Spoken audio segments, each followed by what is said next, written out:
Hello friends, in this series of YouTube videos regarding sleep medicine, today in this video we will discuss about respiratory physiology during wakefulness and sleep, how our body control respiration or control our ventilation during wakefulness, what happens when we sleep. Myself Dr. Lokesh Kumar Saini, I am Assistant Professor in Department of Pulmonary Medicine and Division of Sleep Medicine at AIMS Rishikesh. In this video, we will discuss about ventilatory regulation, the respiratory centers, sensors, effectors, respiratory motor neurons, positional changes during sleep, ventilatory changes during sleep onset, stable sleep, arousal, what is apnea threshold, what is loop gain, and what is their role in respiratory physiology. Ventilatory regulation is consists of three key elements: central controller, sensor, and effectors. Central controllers are basically respiratory neurons in the brain. Central control central controllers are divided into pontine respiratory group, dorsal respiratory group, ventral respiratory group. Pontine respiratory group is situated in the pons, dorsal and ventral are in the medulla.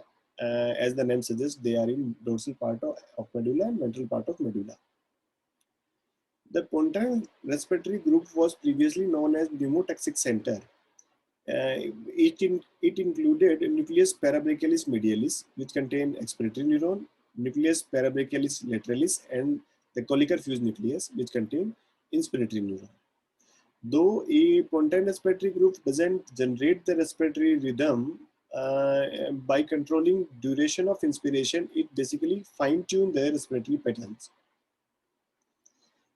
uh, Dorsal respiratory group of neuron are basically inspiratory neurons, and it contains nucleus tractus solitarius, which is the key cardiorespiratory sensory integration site. All of the information from the receptors are getting here, they sensed, integrated, and the further course of action will be taken care.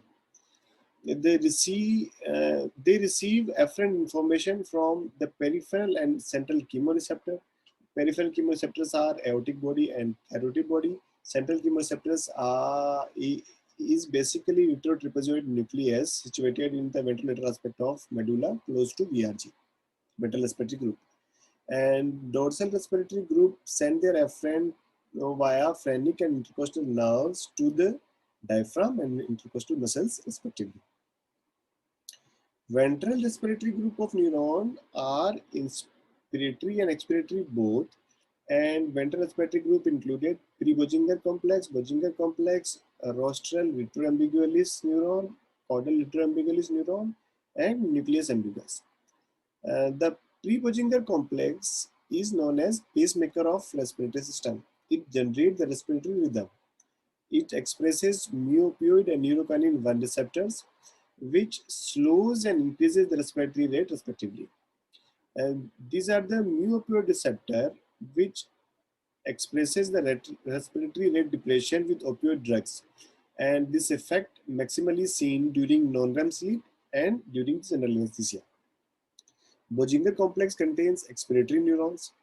Rostral retroambigualis neuron contain inspiratory neuron, and the caudal retroambigualis neuron contain expiratory neurons. Nucleus ambiguous contain a group of neuron which have respiratory, which expresses respiratory activity, and they also contain some motor neurons that innervate muscles of larynx and pharynx. Sensors are basically receptors.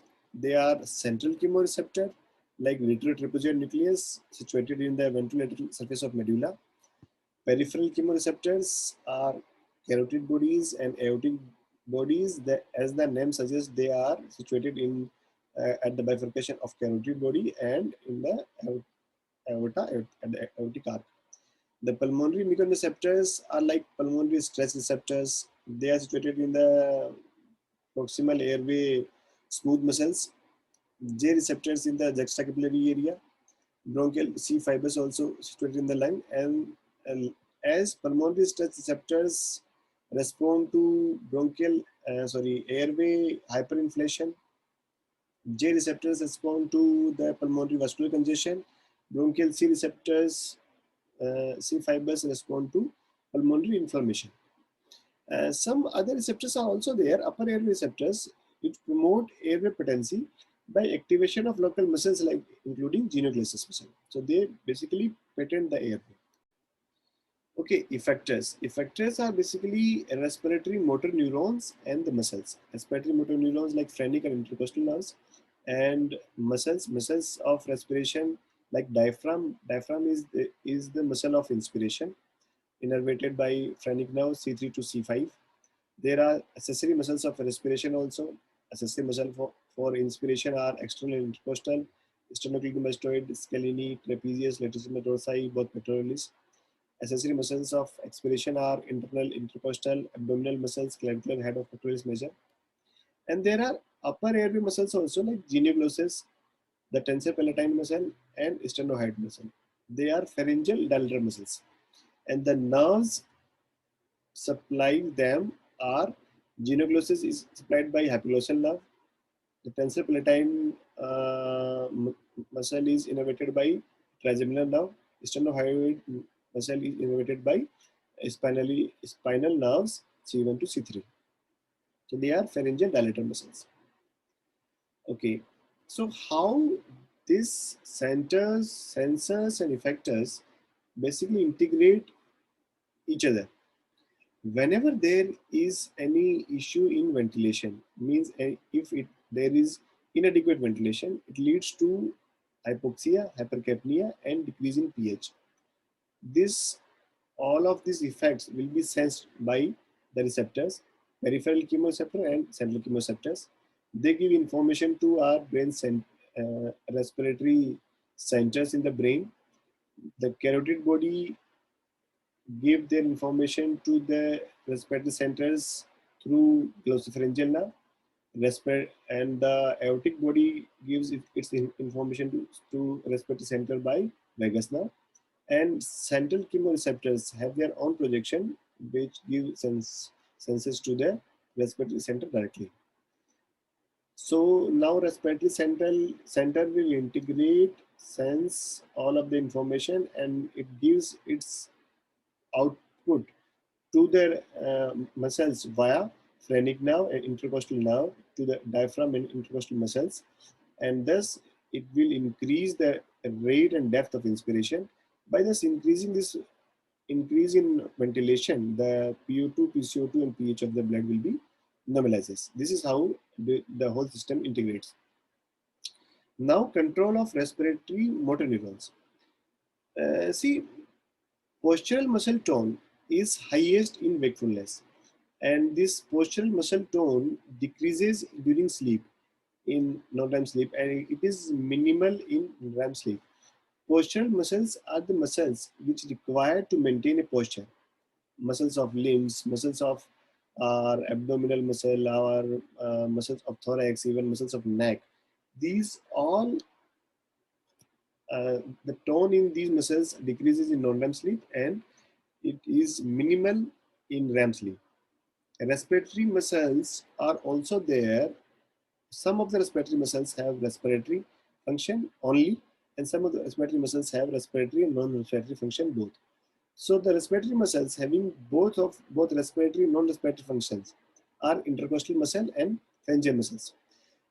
So they are also decreases in their tone during sleep as soon as the sleep onset starts. But the respiratory muscle having respiratory function only like diaphragm, it has lesser separation of activity in non-REM sleep, and it spared the REM atonia. So diaphragm spared the REM atonia, so it keep working during the REM sleep. Okay, there is an interesting fact regarding phrenic motor neuron and hypoglossal motor neuron. The phrenic motor neuron gets its inspiratory drive from neuron of dorsal respiratory group and ventral respiratory group, while hypoglossal motor neuron get its inspiratory drive from reticular neuron, which provide a tonic drive to our respiratory system. So a tone is maintained during inspiration and expiration both. While this is not the case with phrenic motor neuron, so the muscle supplied by phrenic motor neuron, that means the diaphragm, doesn't have a tone during expiration. As we all know, expiration is a passive process. So diaphragm loses its tone in expiration, and thus expiration starts. While the muscles supplied by hypoglossal nerves, like genuglossal muscle, they have their tone during expiration also. This tonic drive particularly affected in sleep. So what happens that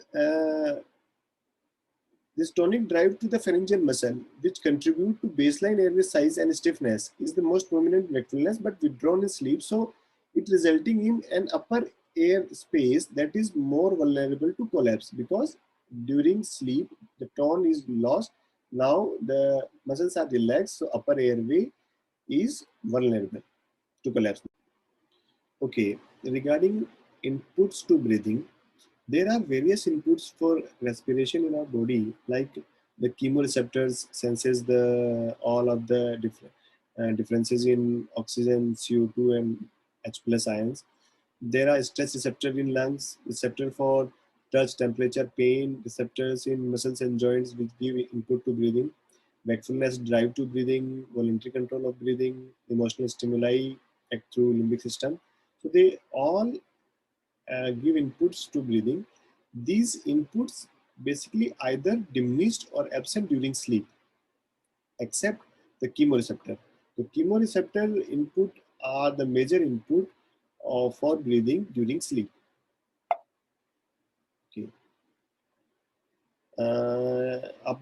Regarding positional changes during sleep, uh, as upper airway is predisposed to collapse during sleep because there is reduction in muscle tone of upper airway, redundant soft tissue related airway compromise there, retroglossal narrowing is there, and subtle increase in vascular congestion during sleep.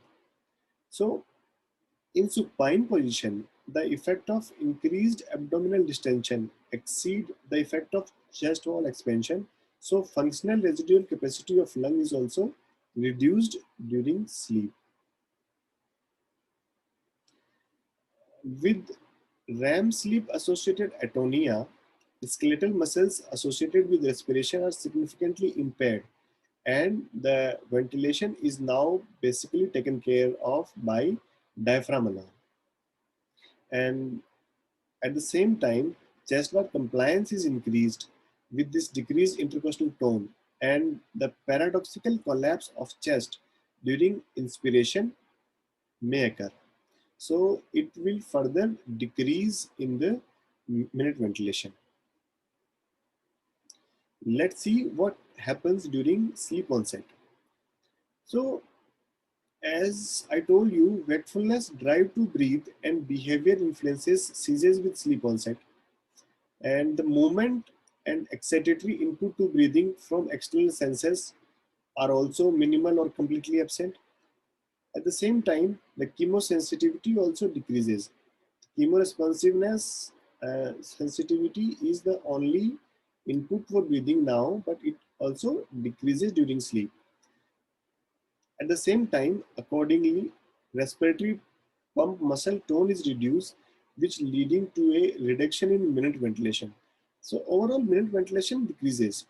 And there is an abrupt reduction in upper airway muscle tone and protective reflexes, which contributes to increased upper airway resistance. So as you can see, at the sleep onset, minute ventilation reduces, upper airway resistance increases. So difficulty during difficulty in breathing started with sleep onset itself. During stable sleep, as I told you, the control of breathing becomes dominated by the chemical input alone. Among them also, ventilatory responses to hypoxia reduces during deep sleep N2 and N3. So now, during stable sleep, CO2 is the main regulator of breathing during sleep.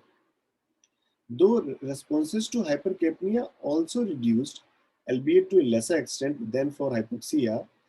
So People can tolerate lower level of minute ventilation and higher level of CO2 during sleep than in wakefulness because of the response of hypercapnia is also decreases. So now CO2 will be going to increase during sleep. So minute ventilation is reduced by 1 to 2 liter per minute, and the PSU2 increased by 3 to 8 mmHg during stable sleep compared to wakefulness. So if you assume that 40 mmHg is the PSU2 during wakefulness, the PSU2 during stable sleep is going to be around 45 to 48 mmHg. Um, During stable sleep, non-REM sleep is associated with regular breathing, but during REM sleep, the breathing becomes irregular. Breathing frequency increases, and their major variations are seen in breath to breath, the volume of respiration, inspiration. Protective upper airway reflexes are also inhibited during sleep, so obstructive apnea are common during REM sleep, more common during REM sleep. Okay, let's see some what happens during arousals when we are aroused from sleep.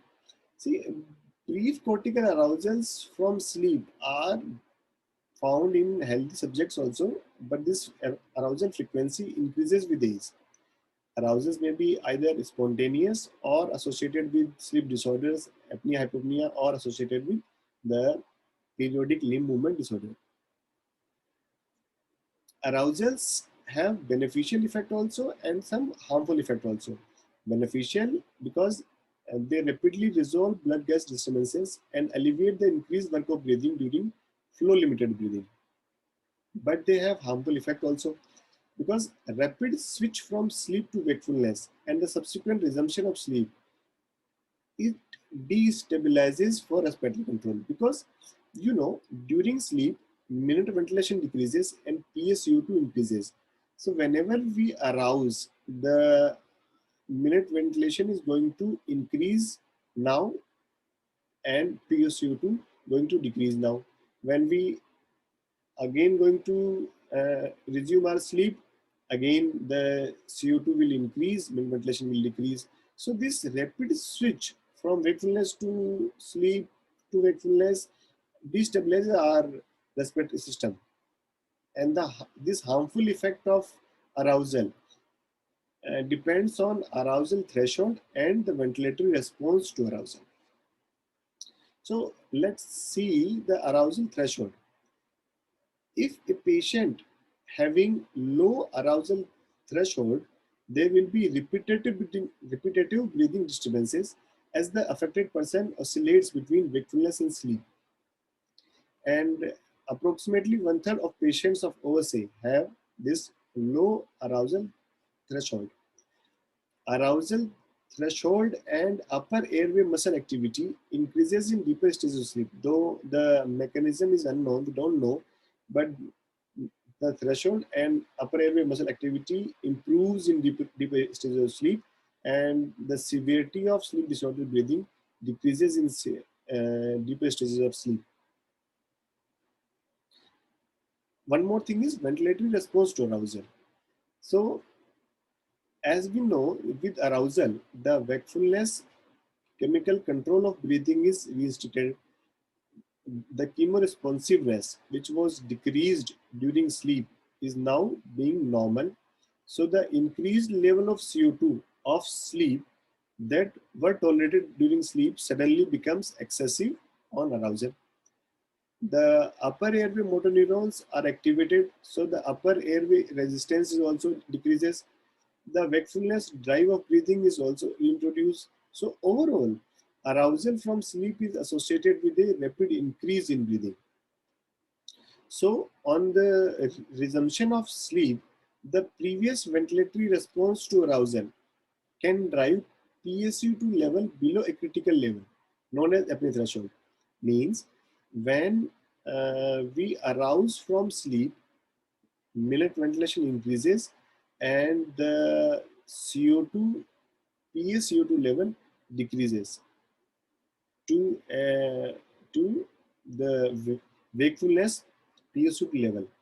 But when we again resume our sleep, this CO2 level may go beyond the apnea threshold, and thus breathing may be ceases on resumption of sleep.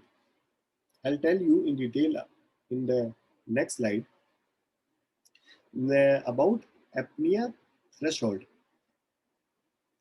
This apnea threshold is the level of PaCO2 below which respiration ceases, because the body thinks that the PaCO2 is already very low. I don't want to go beyond this PaCO2 level, so body ceases the respiration, and this level is between 2 to 6 mmHg below the stable sleep PaCO2 level. So it is slightly below our wakefulness CO2 level. And the difference between wakefulness PaCO2 level and the apnea threshold is termed the CO2 reserve. So lower the CO2 reserve, the smaller the increase in ventilation required for reaching the apnea threshold and developing central apnea. So if the CO2 reserve is if the CO2 reserve is too high, if the threshold for apnea is too below, then the wakefulness CO2 level, the respiratory system is stabilizes. Okay, now one more thing I want to discuss today is loop gain. What is loop gain? Loop gain is overall sensitivity of ventilatory control system. It composed of three elements: the controller gain, the chemoresponsiveness or of our respiratory centers, including ventilatory response to PO2, CO2 above and below eupnea. Plantar gain is basically our body's effectiveness of CO2 excretion from such ventilatory responses. Our body means our effectiveness of our lungs to excrete the CO2 effectively. And mixing gain is the mixing and circulation delay between the lung and the chemoreceptors. If blood flow is slow from the lung to receptors, it will take some time to get the information from lungs to receptors, and thus the gain increases. Okay, so loop gain is a ratio between ventilatory response to ventilatory disturbances. So if ventilatory disturbance is little but ventilatory response is too high, it means that loop gain is more than one, and more than one loop gain gives an unstable ventilatory system with high respiratory variability, in which disturbances leads to disproportionately larger responses, resulting in a perpetual waxing and waning pattern. And if the ventilatory response is less in comparison to ventilatory disturbances, it gives loop gain less than 1, leads to a stable ventilatory system with low respiratory variability, because disturbances lead to smaller responses, assure a rapid return to stability. There are several factors influences each of the gains. Controller gains influenced by sensitivity of the chemoreceptor, either peripheral or central chemoreceptors, excitability and integrity of lower motor neuron supplying the respiratory muscle. Plantar gain influenced by respiratory cycle frequency, ventilation perfusion matching, and dead space ventilation. The mixing gain is influenced by circulatory delay time, the thoracic blood volume, and the brain extracellular fluid volume. Okay, to for summarizing our talk, most of the stimulus for breathing are either diminished or absent during sleep, except the chemoreceptors. The response of hypoxia decreases more than the response of hypercapnia during sleep. So CO2 is the predominant modifier of ventilator control. The harmful effects of arousals depends on individual arousal threshold and the ventilatory response to arousal. The loop gain is overall sensitivity of ventilatory control system, represented by ventilatory response divided by ventilatory disturbances. Less than one loop gain gives a stable ventilator system. More than one loop gain is a unstable ventilator system. So with this talk, I hope now you have this idea regarding respiratory physiology during wakefulness and during sleep. What changes happens during sleep in related to our respiration. So this was all about today's topic. Thank you. Thank you very much.